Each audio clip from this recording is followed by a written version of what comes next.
Hello, and Hello. welcome back. We are live again from Big Bad Con. We moved, I promise. Um, so, for those of you that missed our previous stream, Kienna and I are here at Big Bad Con in sunny, beautiful Walnut Creek, California. Um, And we're in person we're in together. person. Hello. Which is fun and a little ridiculous. But we played a game of Starcrossed appropriately right before this, and what we want to do here is do a little bit of informal like discussion show. I hesitate to call it a panel show because there's literally two of us. Yeah. But we want to talk about bleed in games, what it is, how it can be used, what to avoid.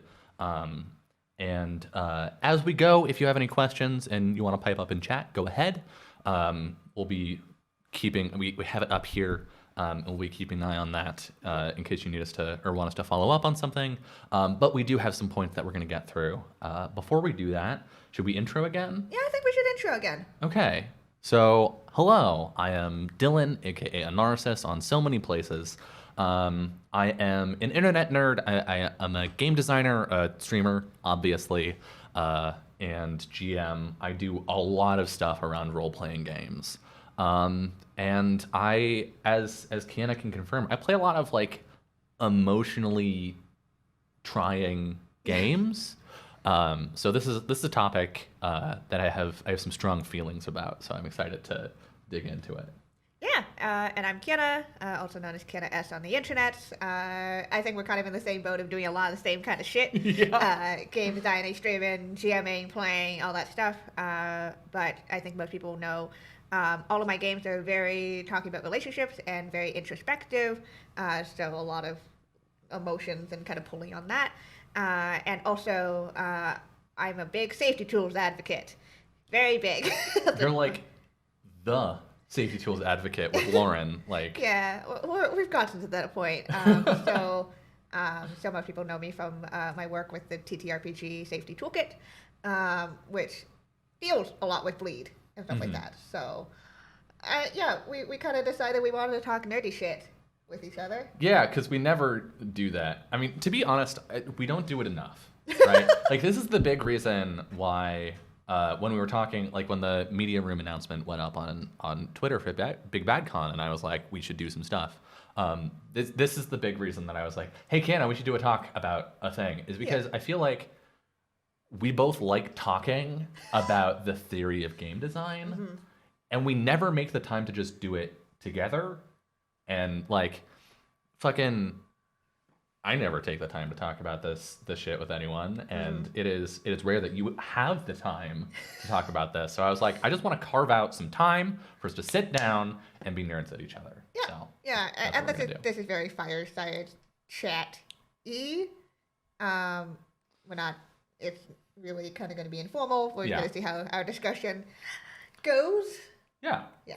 But I wanna open this with a quote. It's my favorite quote. If you've been following me on Twitter for a while, you've probably seen it already in its sort of shortened version. But my favorite quote from my favorite game design book. It is The Art of Game Design, A Book of Lenses by Jesse Schell. And Jesse wrote, "The only reality that we can know is the reality of the experience. And we know that what we experience is not really reality. We filter reality through our senses and through our minds, and the consciousness we actually experience is a kind of illusion, not really reality at all.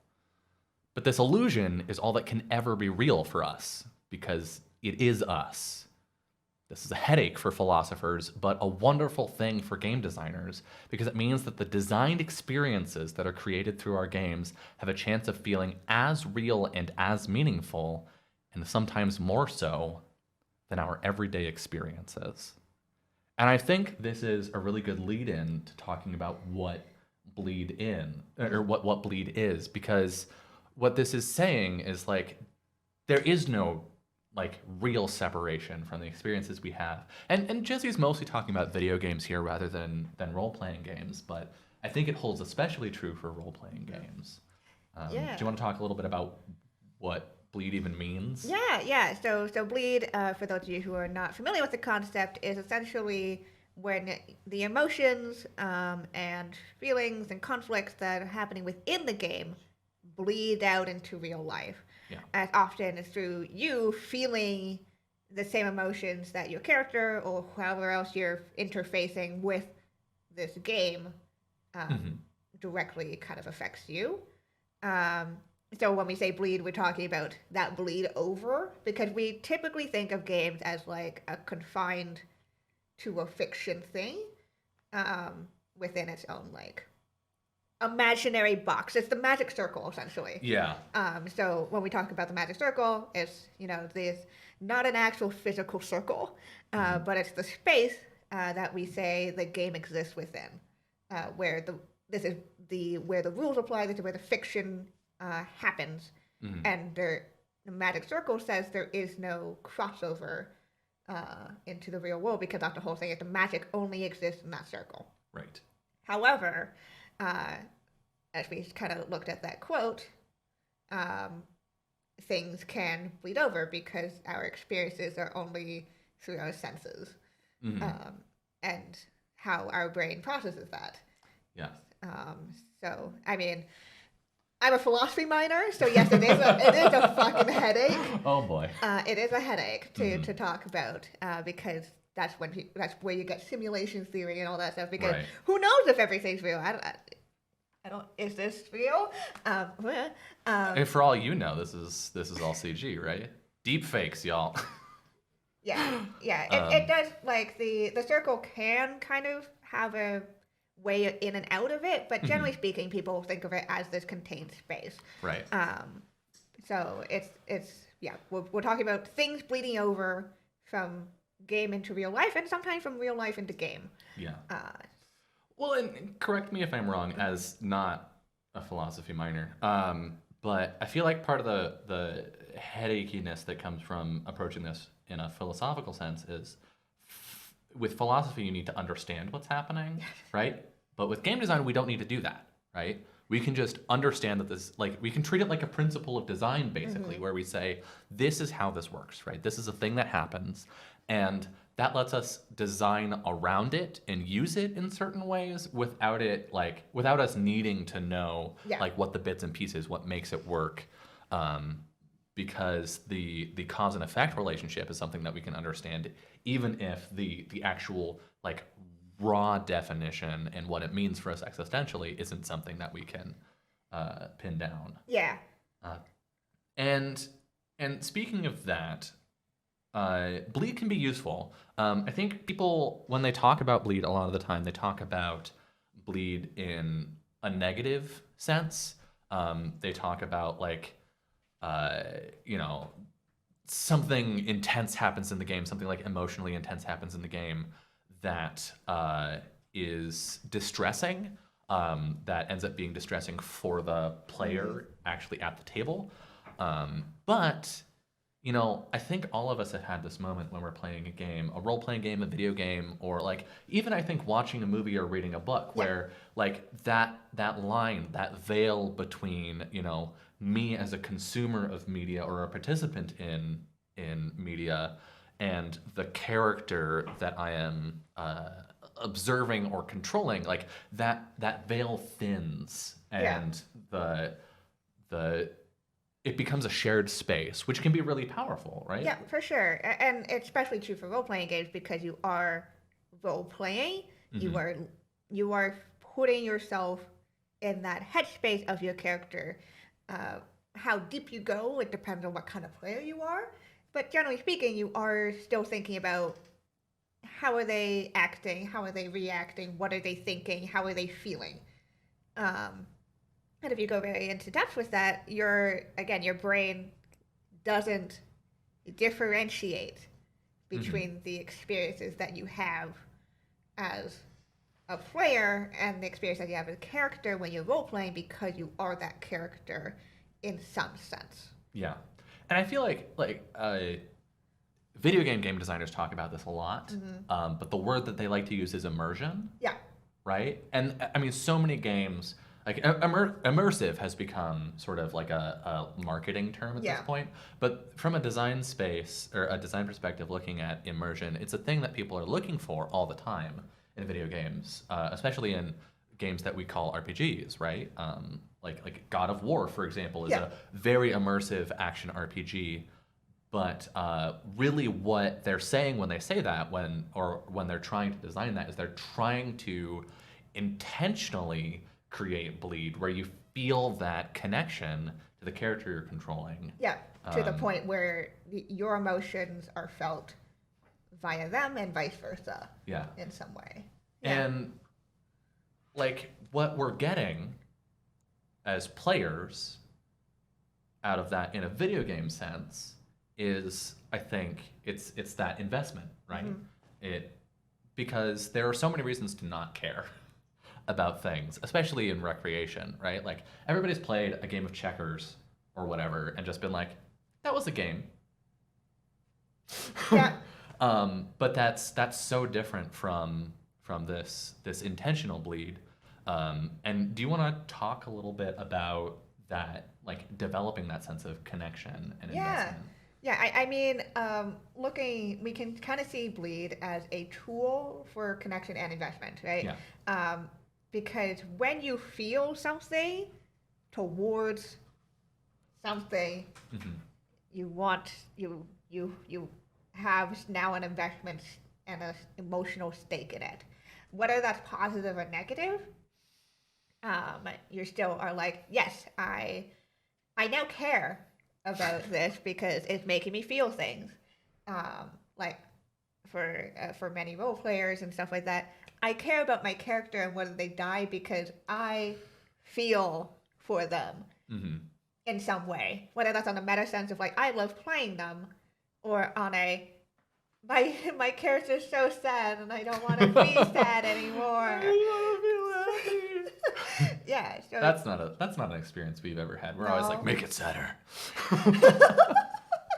We must go deeper. we must go deeper.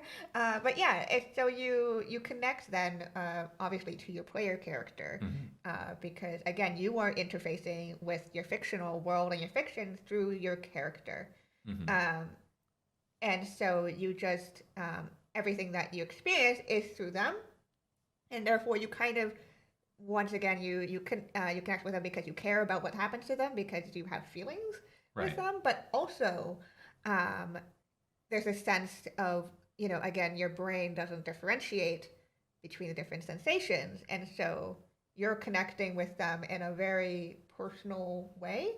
And we see this a lot with people projecting into their characters. A lot of time, role play characters, especially for longer term games, end up taking on your own traits.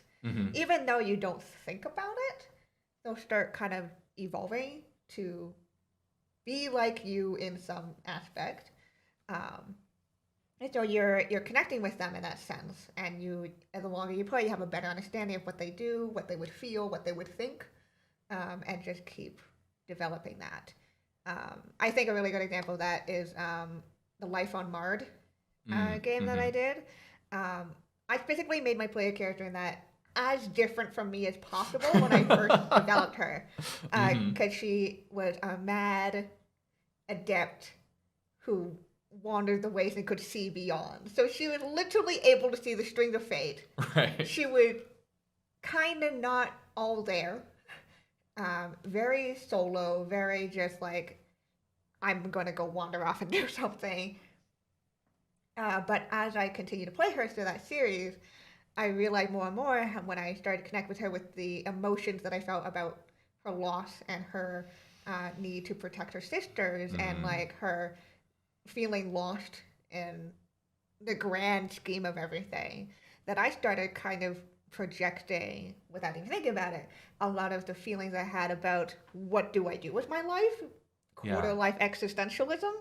Kind of thing where you're just like, I don't know what I'm gonna do with my life. Like, I thought I had a purpose, and then I don't, and then you go, Yeah. yeah. So she, as I got to feel her emotions, which were really my emotions within a vessel, Right. the more I connected with her, the more I cared about her. And through interfacing with her with the world, cared more about the world and the story and other characters. Um, like, because I was able to feel through her, and because your player character is literally your avatar within whatever fictional world you're creating, like that's how you know, you connect with everything else that's happening. Yeah. And I think, I mean, I could be projecting here. Yeah. But I feel like everybody who role plays for long enough hits that point where they start putting themselves in their characters. And for me, it's a conscious decision. Yeah. Like thinking of the two long-term characters I'm playing right now, Ginji over on Omori High School Ghost Club on Jess's channel, and then Elizabeth in Storms and Stars over on Summer's channel. Like Ginji is weird because he's me projecting myself from 10 years ago because he's in high school. And so I was like, what were my teenage anxieties and how can I put them in this fictional character? But there's a specific game design theory thing that I want to bring up here, which is Mark LeBlanc's 8 Kinds of Fun, which I find is a very useful framework for like understanding the ways you can make a game fun and engaging for a player. And one of the 8 kinds of fun is called expression, which is game as self-discovery, and games that allow for, this is off of the Wikipedia page, games that allow for self-expression from the player through gameplay. Creative games are a big one for this, because they let you express yourself through the game. But role-playing games, by their design, because the engine that is running a role-playing game is your brain. Yeah. They are an inherently expressive experience, but different players will approach that in different ways. And I encountered this a lot when I was running D&D as a DM, is you get a lot of players who don't have that bleed. Yeah. Because they aren't a player, whether they're not there yet or they just aren't that kind of person, they aren't a player that feels that need for expression in role-playing games. And so you end up a lot of times with a different kind of investment. Because bleed obviously isn't the only way to generate investment in a game. Obviously. And I think D&D is where I see this the most, because you kind of dying in Dungeons and Dragons fucking sucks. Like, let's be real. No one wants to make a character for 30 minutes to an hour, play it for a year, and then have it die and be like, well, guess I have to do that 30-minute process again. And what's this? Rules as written. I start at level 1 again. Hooray! It's awful. It sucks. And I mean, it's intentionally antagonistic in its design. And I have some feelings about that and whether it's good. But I think that creates a different sort of investment. It creates a mechanical investment. In the same way that you'd see, people who play Tetris a lot are invested in playing Tetris because they don't want to lose. But the thing that I've seen so often with new role players, especially back when I played D&D, was some of them would just be these like challenge-based players or like social-based players where they're like, I just want to hang out with my friends. But every once in a while you get someone who started out and was like, I heard D&D was the game, so like I'm gonna hang out and play this game. And then they're like, hey, I'm really invested in this character, and if you kill them, I will fucking end you. And then I'm like, hello, would you like to play any other role-playing game?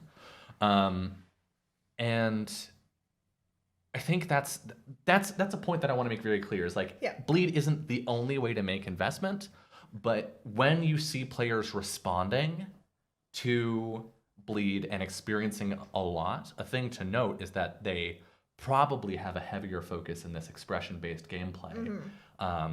And to shoehorn in a little bit of moralizing for a second, you need to really be careful with your safety tools when you have players like that at your table, because they are more prone, in my experience, to need those tools to really like get the enjoyment that they need to get out of their game. Yeah, and are often also more aware of the emotional impacts of, being worried about using those tools. I think is also a thing, because we are, as people, we are not very confrontational. We don't like upsetting the status quo. Yeah.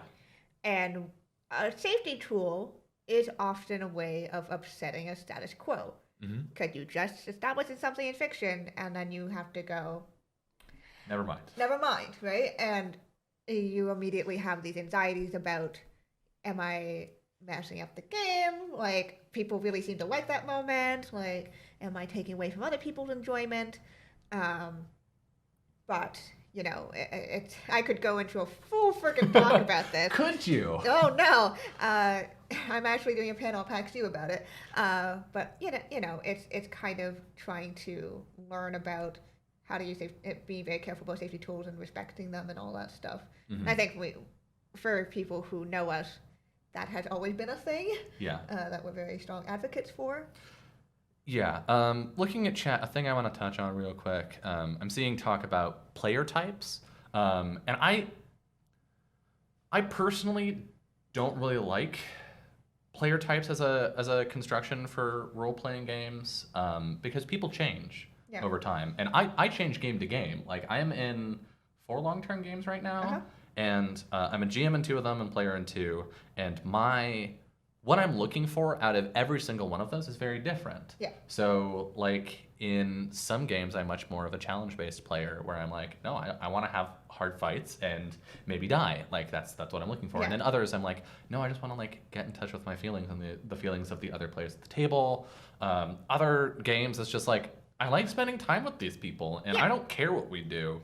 And that's why I like looking at it from the point of view of types of fun, is because it lets you look at it from what the game is doing and what the game is providing to each player, and making sure that they are getting something out of it, rather than assuming that someone is always this type of player, or that a person that responds to a particular type of fun in a certain way is necessarily going to be that type of player. Yeah. And I think in chat it's not the end. Like, having a player type helps especially in session zeros, to be like, okay, what kind of gameplay are you looking for? Yeah.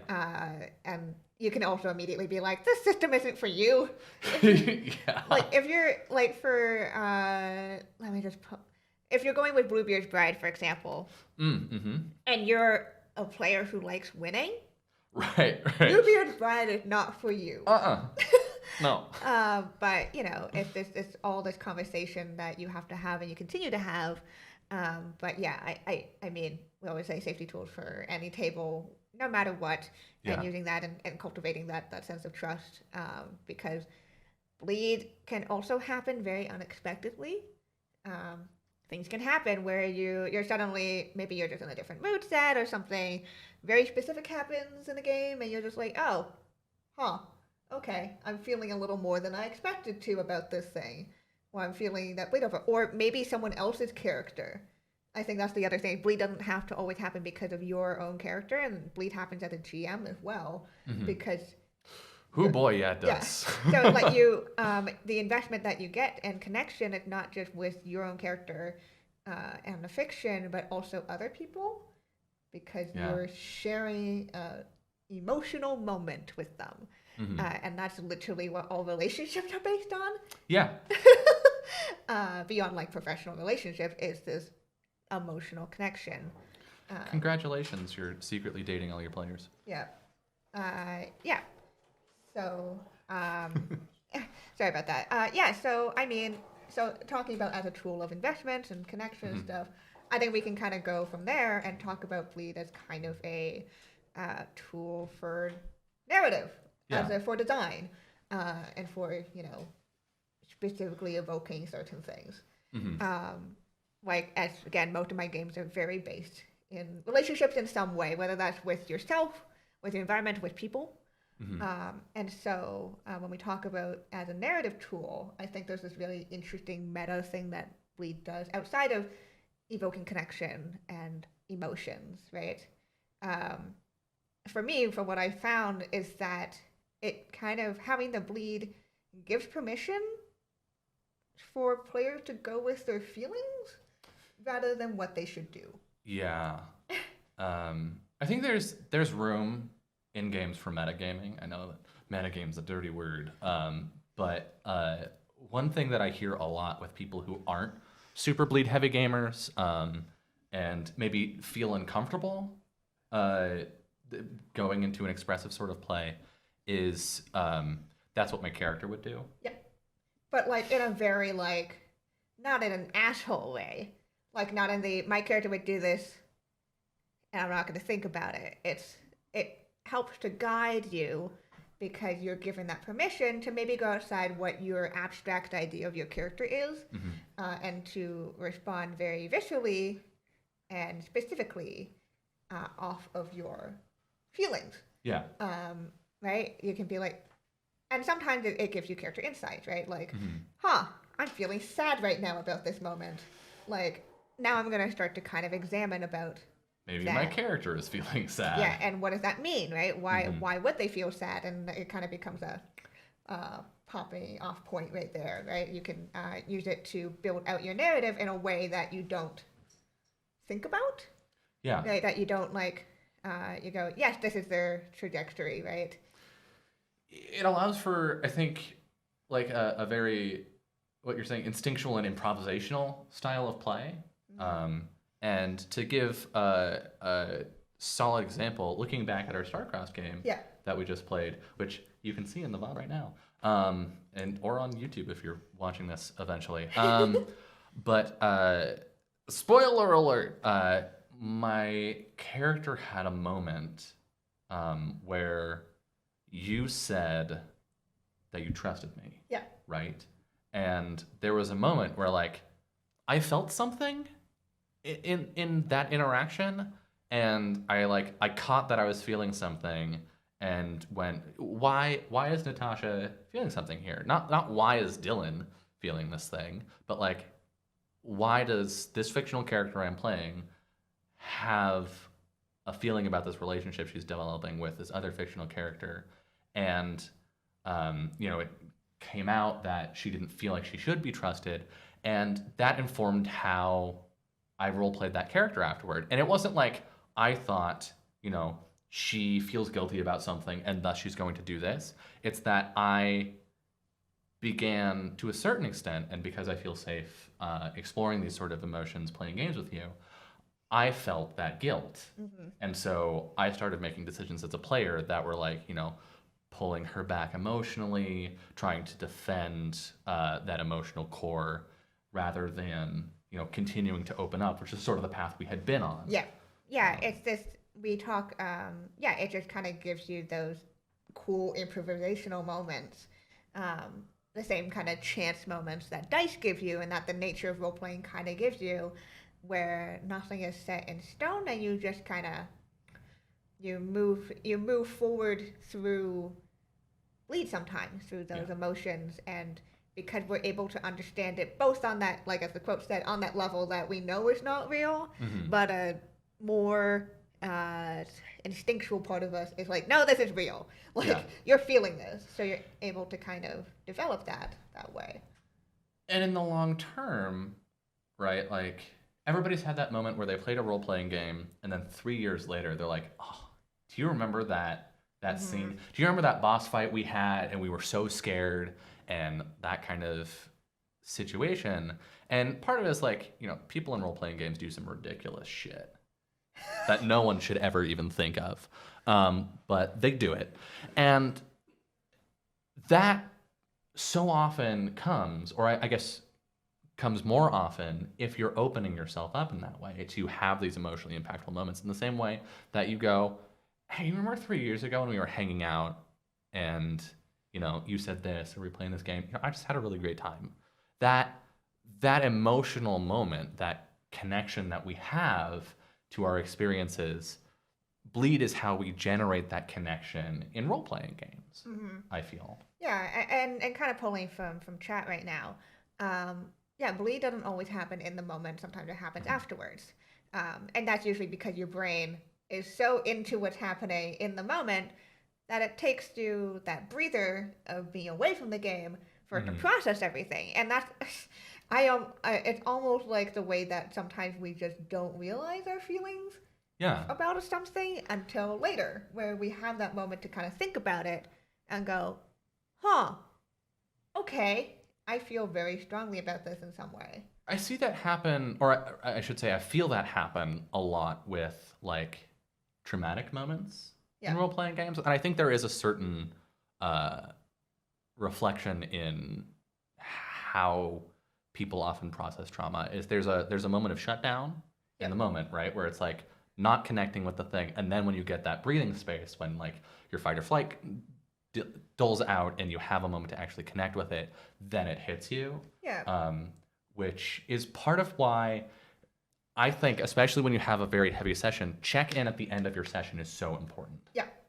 Like, Yeah, absolutely. having a little bit of aftercare, checking in, breathing together, just being like, okay, we're out of the game. Let's take a moment, maybe grab a drink. How are we all feeling? Yeah, yeah, and I think also, I think this is a good moment for us to bring up that bleed and triggers and trauma triggers are not the same thing. Yes. Because we are kind of getting into that territory, so I think that's probably a good point to kind of explore that a little bit. Yeah. So, and I've heard this. I've heard from some people, some well-meaning people that don't quite understand, sort of mix up like bleed and triggering experiences, and like we'll get into safety tools. I think probably directly after this. Yeah. But we should probably define what a trauma trigger is. yeah, so trauma's fun. It's not. When people have traumatic experiences, it often sits with them for a long time, and it can lead to certain things bringing that trauma back up. I think a lot of people are familiar with the like narrative concept of a flashback, and not all trauma triggers lead to flashbacks. But I think if you're not familiar with the experience of trauma, but you're familiar with the narrative concept of flashbacks, it's a useful analogy for understanding the idea, which is that a thing can happen, a stimulus occurs that brings up past feelings, and that can lead to all sorts of negative experiences that come out of that. And in role playing especially, like that can be really dangerous, Yeah. and just sort of kill your ability to participate in the game.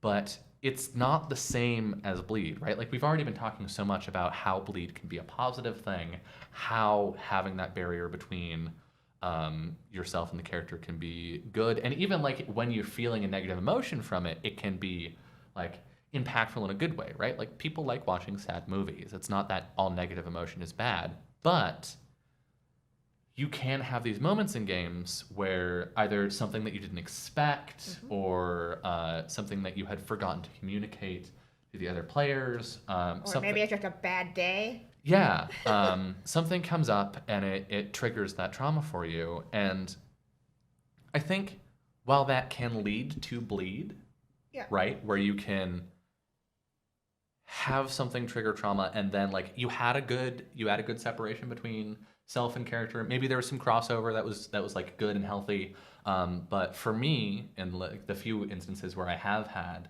triggers come up in games, like that separation disappears. Yeah. And I just like, and not in the I become my character, but in the other way where the character becomes me. Like I can't be the character anymore. I can only be myself experiencing this negative moment. Yeah, and I think, like we said, bleed can be a positive thing, and it can be a very useful tool. We'll talk a little more about some more interesting ways bleed can be a tool. Triggering your players is never a tool. Never. No. Do not. 0% of the time. Because what you're doing is you're literally bringing their trauma back up to them. Yeah. And that is incredibly rude. And I think... And, like, you unexcusable to do that. Like, sometimes you'll fuck up, and that's fine. But trying to do it on purpose is never okay. Like, it is okay to evoke bleed because of the things we've talked about, and again, that's only okay within certain social contracts where the person's going into the experience knowing that this is going to be a possibility. But never trauma triggers. Yeah, I think if you're not if you are fortunate enough to not worry about this yourself, I I think the analogy I want to make here is like it's okay to play rough, right? Yep. It's okay to like roughhouse with your friends Yeah. and do that sort of thing. But it's not okay if you know that your friend has a bum leg Yeah. to kick him in the leg. Yeah. Like that's obviously rude and it's hurtful and it's cruel. Yeah. So I think that's the difference there. Really, it's like sometimes things will happen, but doing it on purpose is never a good thing. And we have to understand, because I think we can kind of switch a little into safety tools. Safety tools are there to often, one, to help deal with when triggers happen, and how do you stop and talk with each other and move forward. But I think we also there are also safety tools for bleed, and they are two different. They overlap, but they're two different things. And I know that some people do have discussions about safety tools and not using them because they're like, I'm fine. Like I don't experience bleed, so I don't need safety tools. But when you try to equate the two, what you're doing is you're doing a disservice to both the seriousness and the implications of both bleed and triggers. So there's this kind of thing where having to be able to talk it through, right, and understanding what each one does, right, and never dismissing people using safety tools as like, oh, you were just too affected by the bleed of the game, because sometimes that happens. You're just super emotional about something. I cry on stream. So much. It's great. I'm totally fine with it, but I experience a lot of bleed in specific games. They're not triggers for me, but the seriousness of using safety tools is still there. And if I was triggered, I'd prefer people to not dismiss it as just bleed. I say in quotation marks. Yeah. That's what happens, right? Yeah, and one of the things that I want to talk about in talking about safety tools briefly is I feel like there are two broad categories of safety tools where you have proactive and reactive tools. So I don't know that we have time to like get into how they work, but like Lines and Veils, for example, is a proactive safety tool where you're saying beforehand, this is what I am or am not comfortable with. It's building your consent contract at the beginning of play, and then reactive ones like the X card, for example, or scene script change, are reactive tools where as things come up, you can modify that contract. But yeah, I don't want to. I mean, my Discord channel is literally named the Soapbox, so it's a little ironic for me to say I don't want to get on too much of a soapbox here, but it is so vital to recognize the difference between, is this person experiencing a lot of bleed? Has a person used a safety tool because they're experiencing a lot of bleed, or because something has come up that is harmful to them? The answer is always number two. I always, it's why I love the X and a No cards. So X card being made by John Stavropoulos, the O card made by Kira McGran, who's awesome, and the N card being made by a couple of my friends, Misty Vander and Grat from the Gratix Academy. And they're these, because we talk about the X card is very common, but the N and O card are ways of being like, hello, either let's slow down, like I am okay with where we are right now, but I want to shift this behind the curtain. It's not quite an X, but we might be getting to that territory. Let's be careful. And an O being a great way of communicating. I'm experiencing a lot of bleed, but I'm okay. Which is often when I'm crying a lot. I'm like, I'm okay. Oh, like I'm literally sobbing. I have been sobbing for an hour. This has happened in a game before, but I'm okay. Yeah, and that's another thing, right? It's like, yes, it's important to use safety tools, but part of the responsibility of using safety tools is like, no one's psychic, right? Like I can't read my players' minds and know, oh, this is just bleed. just bleed, or oh, they're like having an actual bad time. I can't do that psychically, but I can check in. Yeah. Right? I can say, hey, are we all feeling okay? And if we're in a super intense moment and I don't want to like kill the momentum with that, I can like turn to a specific player and like check in real quick while like someone's figuring out their spells for a turn or something. Yeah. You're like, hey, are you all right? Do we need to slow things down? And that is, I think, an often overlooked portion of using safety tools is like the tool is part of a process. Yeah. It's not the process itself. Yeah, and it's a tool of communication and trust and respect, and it's part of this whole understanding of how to do that principle of care. That's how I put it. I care about you as a person before I care about whatever this fiction is. Yeah. And that's what the core is. Again, small plug. Check out the TTRPG safety toolkit. Do it. Because there is a whole thing about talking about why we do safety tools, and that is not just a one and done. It's a iterative process that you go through. It's part of, I think, teaching a culture of consent. Yeah. Which I think sort of leads into our last point here, which is that bleed can be used as a game designer, right? As much as video game designers talk about trying to invoke immersion in order to create investment. You see this a lot with indie video game developers, and I think you secretly see it a lot with indie RPG developers too, which is that bleed can be used to teach you things. Oh yeah, absolutely. To communicate something subconsciously to the players as they play the game. And I know that sounds like weird and creepy, like mind controlling, but I have some bad news for you, which is that's what design is. It's mind controlling you to a certain degree. And there's ethical design and there's unethical design, but we don't have the time to get into that. So, like, we can talk about ethics on Twitter if you want us to, but essentially, like, bleed can be used to transfer a message through mechanics, and you see this a lot. And I'm gonna call out Dungeons and Dragons again. You see this a lot in the criticisms of Dungeons and Dragons, in that part of what bleed tells you when you play Dungeons and Dragons is that violence is your solution to a problem, right? And I think Wizards has done a lot of. I don't want to be too rude about this. So I'm going to use a harsh phrase, but like mentally dull the edge a little bit in your mind.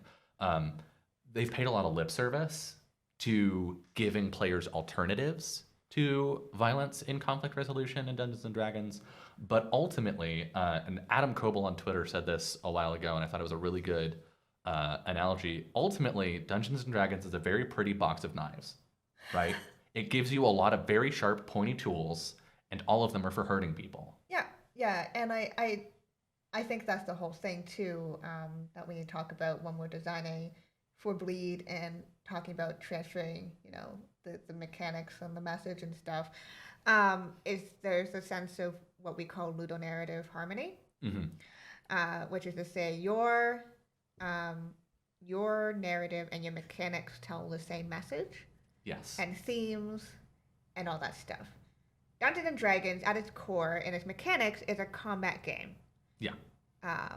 You can have feelings and intense role play, but the mechanics of the system is built to be around the principles of conquering, killing monsters, and being violent heroes.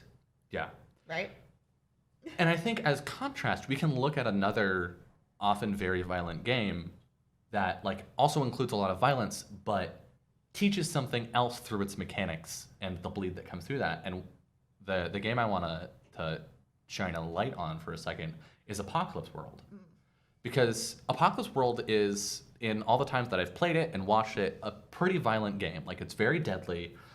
People can get hurt really bad, really fast. But the game explicitly says all the time, there are very few people in the world, right?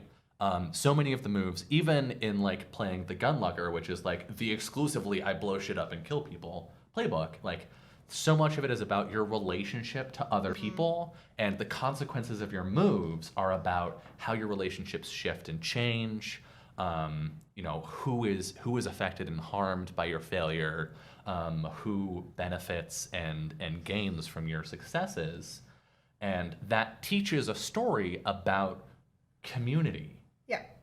that is very different from what you would pick up in Dungeons and Dragons. Even though you're like, you can play both games, killing a bunch of people, and you can play both games, not killing a bunch of people, but spending a lot of time with other people. The mechanics of the game tell you something about the consequences, like the community consequences of your actions. Yeah, and talking to bring it more back to Bleed again, like when you're specifically designing to evoke emotions via your mechanics, for example, Starcrossed, the tension of the mechanic of pulling from a block tower that is about to fall evokes the bleed emotion of your characters feeling that tension and that fear of everything going wrong. Yeah. Right? Yeah. That's what it is. And that's that transferring that message of like talking about, you know, we feel tense as players about this tower because, oh my God, it's about to fall. Like we're making it wobble every time we touch it. Right. But in person, in the character, they're supposed to be feeling that same tension, but for a different reason. But because you're still feeling that and it's going over across each other, you can kind of, there's that connection and that messaging that's being transferred into your brain to be like, your character's feeling this too. Not for the same reason, but they're still feeling this. Right. And I think what that translates to, and anyone who has had romantic feelings, I think, can identify with this. There's an experience that you often have when you're like you're in like the flirty stage of figuring out a relationship. There's a will they, won't they period, right? Which like everyone who's watched a rom-com has seen that from a narrative standpoint, but like in a personal sense, there comes a point where you're like, I think they like me and I think I like them, but who's gonna make that move? And that tower simulates that so well, because every time you pull, you're doing that, like you're flirting, right? You're having that flirt of like, I'm going to say something that like might invite the assumption that I am interested in you, or we just might fuck it up. And like, am I going to act on that feeling? Like, is this the point where instead of flirting, I actually make a move? But from the other side, it's that observation of like, I see that you're flirting with me, like, or I think I see that you're flirting with me. Are you going to confirm that by making a move? Yeah. Or are we going to continue this dance? And hilariously, the only other Jenga-based game that I know of, Dread, does the same thing, but with horror, where every time you take an action in a horror game, anytime a character takes an action in a horror movie, there's a question of, is this the action that's going to kill them? Yep. And in Dread, you have that moment where like you're pulling the block and you're like, is this the one that's going to kill me? Yep. Yeah, absolutely. So it's this very interesting thing that we can kind of talk about when mechanics evoke bleed, we have this very interesting transference of that little narrative harmony of talking about servicing the entire game as a whole. And I think we cover a lot in our own designs and our own games about that, is kind of looking at how do we make this feel a certain way. And I mean, we've been talking about the physical artifact, the Jenga tower, and you do still experience some of that when you're playing the digital version, as you like see the numbers add up and you're like, that seems like a lot in that one spot. And you get similar things in Powered by the Apocalypse games with the way the 2d6 plus modifier system works, where you know that you're unlikely to get full success, right? Yeah. And you're unlikely to fully fail. You're very likely to get more complicated results, and that says something to you, that changes how you look at the world that you're playing, as that feeling of that anxiety bleeds over into the real world, where you're like, I'm probably not going to win this. Yeah. But I think there is something to be said about the artifact of a game there, which is admittedly something we lose a lot of the time when we play role-playing games online. But I want to talk about Spoken Magic for a second. Yep. One of the things that I thought about as I was playing that game is the artifact of the cards. And I thought very hard of how I could translate that into a virtual tabletop experience so that you could still have it. But like as you go and you draw these locations, you see them one at a time. But then at the end of the game, you lay them all out in order, and that's a very intentional thing, because it creates this feeling, this like internal visceral feeling of having traveled this distance. Yeah. Because you can physically see the space you got, and that says something about going places, about journeying, about travel. Is like when you're going places, you're seeing them moment to moment, you're going place to place, but then when you come home and you look back, it's so much more expansive than it seemed while you were there.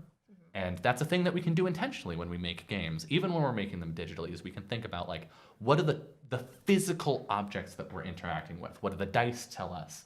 What do the cards or the character sheets, what do they tell us about the game? Yeah. And what do they make us feel in that moment? Yeah. Yeah. And I think our last point here is that we talk about Bleed as a tool for education by mechanics and ludonarrative harmony, but I think kind of to sum up everything that we've already talked about, it's a tool for empathy. Yeah. It's a tool because you're, again, going back to the connection and investment thing, one is a tool for you to empathize with your character. It's a tool to empathize with the world that your character exists in, because this is all you learn about the world is through them and their feelings and your feelings and their feelings mixing up. And also empathy with your other players and your GM. Being able to understand when they have those emotions and that bleed, to also understand what they're going through and understanding that and being able to see and empathize with them that way. Yeah. I think that's the most powerful thing about it, as this kind of tool of learning about yourself and learning about each other and all that stuff.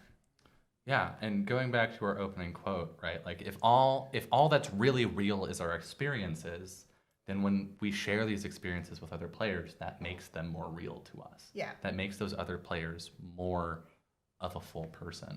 Yeah. And I think that's really cool. Yeah, I'm a big fan. Big old fan. But that's pretty much all the time that we have to talk. If you have questions for us, we're on my Discord, which should have been linked in chat a couple times by the bot. We're also on Twitter. But also, I saw some interest in a masterclass from us about this.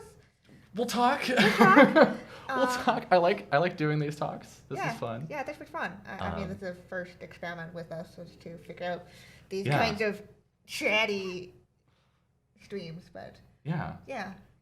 Let's do some quick introductions. Yeah. So why don't you start us off? Sure. Yeah. This was fun. I like talking nerdy shit with you. Yes. Y'all can find me over on Twitter at Kienna S. Best way to figure out what I'm doing. All the internet, doing all sorts of role-playing things, streaming, writing, shouting to the void. I'm on this channel on a pretty bleed-heavy game called From Dust, which is our Dungeon World game. So, I mean, if we want to kind of see how that works in play, join us over there. It's all that fun stuff. Yeah.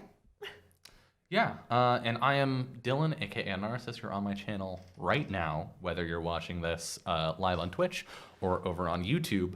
You can find me on Twitch, Twitter, YouTube, Patreon, and itch.io at Anarsis. I do a lot of nerdy shit. Please follow me on Twitter. Please, I need the validation. I want to say some quick thank yous and then do a shout out. I want to say some thank yous to... if I remember correctly, it's Kai, the gamer. I hope I got that right.